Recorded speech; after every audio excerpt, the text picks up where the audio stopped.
In 2023, Indonesia took over the rotating chairmanship of the Association of Southeast Asian Nations, or ASEAN, from Cambodia.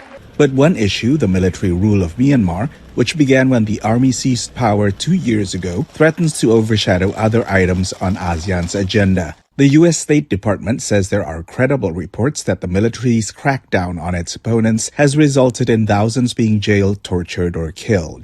Indonesian President Joko Widodo said that although Indonesia was committed to resolving the crisis in Myanmar, ASEAN would not be, in his words, held hostage to the Myanmar conflict. Andreika Natalegawa is an expert on Southeast Asia at the Center for Strategic and International Studies. We're only a very short period of time into Indonesia's chairmanship, but we're beginning to see the outlines of how it'll approach the Myanmar crisis. And we've seen a number of public statements by senior officials. Luhut Binsar Panjaitan, Indonesia's coordinating minister for maritime affairs and investment, told the World Economic Forum in Davos in mid-January that it was time Myanmar's military leaders stepped aside to allow qualified people to lead.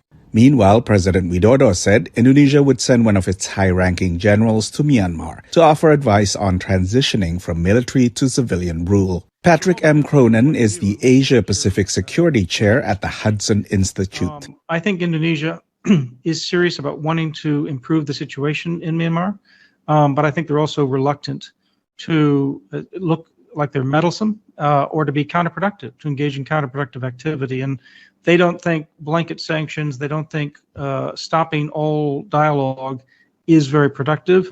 Since its founding in 1967, ASEAN has adopted a policy of non-intervention in internal affairs. And Myanmar's military regime hasn't made much headway towards implementing the 5-point consensus it agreed to with ASEAN leaders in April 2021, calling for cessation of hostilities and continued dialogue among the disputing sides. And that may force ASEAN's hand.